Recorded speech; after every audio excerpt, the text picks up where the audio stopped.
कभी सोचा है कि हमारा शरीर या कोई भी जीवित चीज आखिर बनी किस चीज से है? हम सब जानते हैं कि शुरुआत होती है कोशिकाओं से, लेकिन कहानी यहीं खत्म नहीं होती। जब ये कोशिकाएं एक साथ मिलकर एक खास काम के लिए टीमें बनाती हैं तो उन्हें ऊतक कहते हैं। चलिए आज इन्हीं अद्भुत टीमों की दुनिया में और गहराई से उतरते हैं। तो इस सफर में हम क्या क्या देखने वाले हैं? सबसे पहले ऊतकों की एकदम बुनियादी समझ लेंगे। फिर उपकला, संयोजी और तंत्रिका ऊतक की दुनिया में चलेंगे। और हाँ, आखिरी में ये भी देखेंगे कि ये कहानी सिर्फ जानवरों तक ही सीमित नहीं है। तो चलिए शुरू करते हैं बिल्कुल शुरुआत से। आखिर ये ऊतक हैं क्या और हमारे होने के लिए ये इतने जरूरी क्यों हैं? देखिए, हमारे शरीर में मुख्य तौर पर 4 तरह के ऊतक होते हैं: संयोजी, उपकला, पेशी और तंत्रिका। पेशी ऊतक भी बहुत जरूरी है, पर आज हम शरीर की बनावट और उसके कम्युनिकेशन सिस्टम पर फोकस कर रहे हैं, इसलिए बाकी 3 पर विस्तार से बात करेंगे।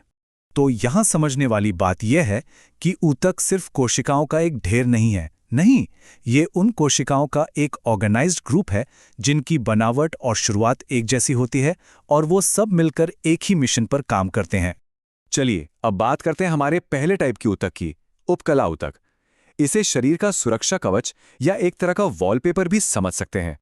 ये ऊतक सचमुच हर जगह है। हमारी त्वचा की बाहरी परत यही बनाता है, हमारे अंगों के चारों तरफ एक लाइनिंग बनाता है और शरीर के अंदरूनी रास्तों को भी ढकता है। इसका काम सिर्फ सुरक्षा देना नहीं है, बल्कि जरूरी चीजों को सोखना और कुछ जरूरी पदार्थ बनाना भी है। चलिए अब उस ऊतक पर आते हैं जो सब कुछ एक साथ जोड़कर रखता है।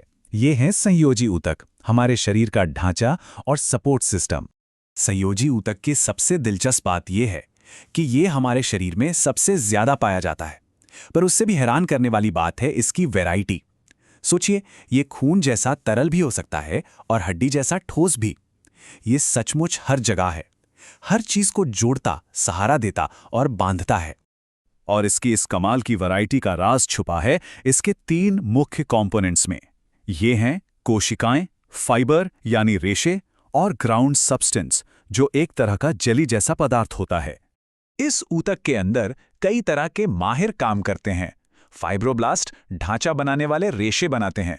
मैक्रोफेज शरीर के सफाई कर्मचारी की तरह बाहरी कीटाणुओं और कचरे को साफ करते हैं। एडिपोसाइट्स फैट के रूप में ऊर्जा जमा करते हैं। और मेसेनकाइमल कोशिकाएं तो हमारे शरीर की मास्टर सेल्स जैसी हैं, जो जरूरत पड़ने पर किसी भी दूसरे सेल में बदल सकती हैं। इस ऊतक में जो रेशे होते हैं वो भी अलग अलग कमाल के काम करते हैं। कोलेजन इसे जबरदस्त मजबूती देता है। इलास्टिक फाइबर इसे रबर बैंड की तरह लचीला बनाता है। और रेटिकुलर फाइबर एक नाजुक जाल बनाकर हमारे अंगों को अपनी जगह पर टिकाए रखता है।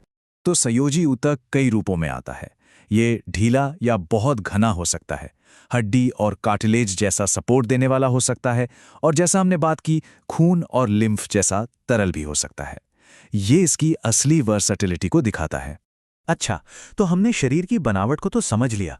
अब देखते हैं कि शरीर में कम्युनिकेशन कैसे होता है। बात करते हैं शरीर के जटिल कमांड सेंटर की, यानी तंत्रिका ऊतक की। ये हमारे शरीर का कमांड सेंटर है। तंत्रिका ऊतक ही वो चीज है जिससे हमारा पूरा नर्वस सिस्टम बनता है, मतलब दिमाग, रीढ़ की हड्डी और नसें। यही हमारे शरीर की सारी गतिविधियों को कंट्रोल करता है। इस नेटवर्क में 2 मुख्य खिलाड़ी हैं। एक है न्यूरॉन्स जो असली मैसेंजर हैं और बिजली के सिग्नल भेजते हैं, और दूसरे हैं न्यूरोग्लिया जो न्यूरॉन्स के सपोर्टर हैं। इनकी संख्या कहीं ज्यादा होती है और ये न्यूरॉन्स को सहारा, पोषण और सुरक्षा देते हैं। हमने अभी तक जंतु ऊतकों के बारे में तो काफी कुछ जान लिया है, पर क्या जीवन की ये जटिल बनावट सिर्फ हम तक ही सीमित है? तो इसका जवाब है बिल्कुल नहीं। पौधों की दुनिया भी ऊतकों के एक जटिल सिस्टम से भरी हुई है, जो उन्हें बढ़ने, खड़े रहने और जिंदा रहने में मदद करते हैं। पौधों में ग्रोथ का राज विभजोतक ऊतक या मेरिस्टेमेटिक टिश्यू में छिपा है। ये ऊतक उन खास हिस्सों में पाया जाता है जहां पौधे लगातार बढ़ रहे होते हैं और इसकी कोशिकाएं लगातार बढ़ती रहती हैं। पौधों की ग्रोथ हर दिशा में होती है और इसके लिए अलग अलग विभजोजक जिम्मेदार हैं। शीर्षस्थ ऊतक पौधे को ऊपर की ओर लंबा करता है, पार्श्व ऊतक तने को मोटा करता है और अंतर्वेशी ऊतक पत्तियों और टहनियों को बढ़ने में मदद करता है।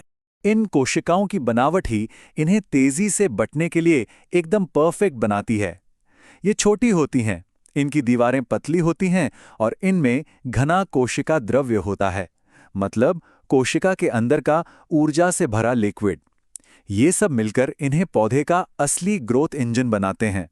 तो हमने देखा कि कैसे कोशिकाओं के ये खास ग्रुप यानी ऊतक, चाहे वो जानवरों में हो या पौधों में, एक साथ मिलकर जीवन की इतनी अविश्वसनीय रूप से जटिल और सुंदर संरचना बनाते हैं। ये सोचना वाकई दिलचस्प है कि कैसे ये सूक्ष्म लेवल के बिल्डिंग ब्लॉक्स एक